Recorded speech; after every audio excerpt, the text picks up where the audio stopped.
And hello there YouTubers, it is Collected Tooth 5 here with a video about time travel. Now many of you may think this is science fiction, it's just a dream, it's just, well, not true, but if you guys have seen my videos before, well, nothing is really impossible. Now, time travel, if you are familiar with the theory of relativity, is possible in three basic different ways. First of all, let's give you an introduction to the theory of relativity by Einstein. This was explained the best by Stephen Hawking.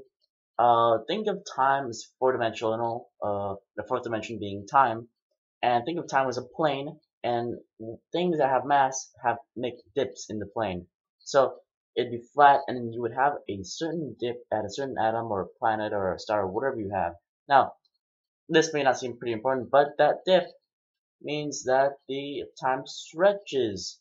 It travels the same, but it stretches right there, which means if you are inside that dip, time travels slowly because it takes longer for time to stretch around than if it were to go straight. Now, what does this mean? Well, if you were to, for example, let's take this into the real world. If you were to travel to a wormhole, or not a wormhole, a black hole, the most massive, heaviest thing we know, and you were to orbit it near the edge, you would probably go around about, let's say, 1 month, and you would come out, and maybe 100 or 1,000 or 1,000,000 years pass. Well, that would be pretty great. However, the fuel cost to go to the nearest wormhole is enormous, and so that wouldn't be practical. But at least we know it's possible, which means that, well, time travel is in fact possible to the future. Now, that is just one way we can do that. You see, when we travel around the edge, we are traveling in the dip, and we are staying there, letting time just, well, pass. That's all we basically do. Now, that is just one way we can do it. It is not the most practical, but we know it works, so that's the most important thing. Now, well, we don't know it's work because the theory of relativity is still a theory, but it is more likely than not to be true, according to astronomers today. Um, well, let's go with the number two. Traveling near the speed of light.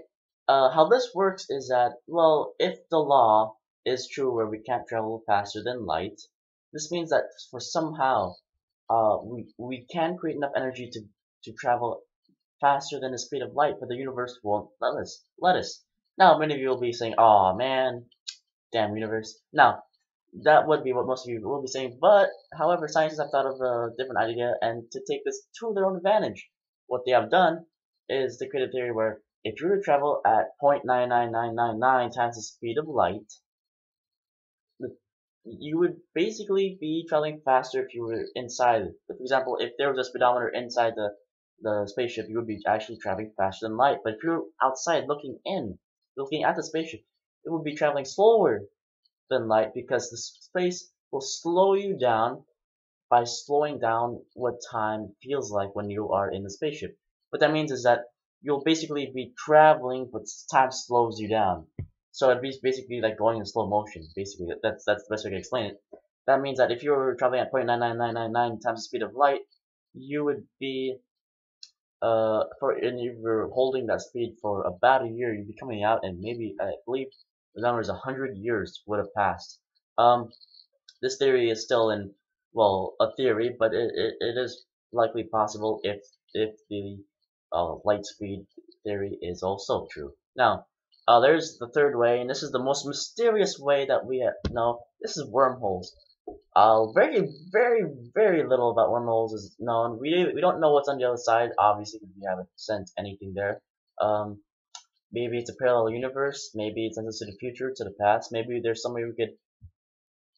Maybe it's just a black hole. Is basically maybe what it is. Hopefully it's not the latter, because that would be bad.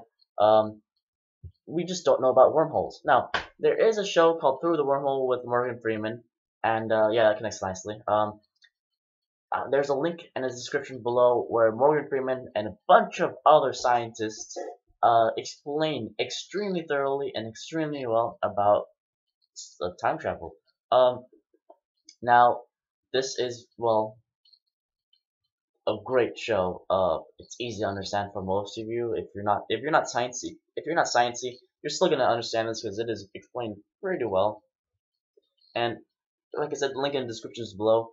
That's all I'm going to say for now. I mean, just think of the past possibilities if we were to take advantage of traveling to the speed of light and or going by a wormhole, and if we were to go to the future. Now, obviously, a very select few of us can do that, because, but I mean, it's still time travel. It's still pretty cool, right? So that's about it for this video. Please hit like, subscribe, and I will see you in my next video. And don't forget, I will be doing a review of Looper, which is a time travel movie, and you are going to like that. It connects into time travel very well. So please hit like, subscribe, and watch for that video.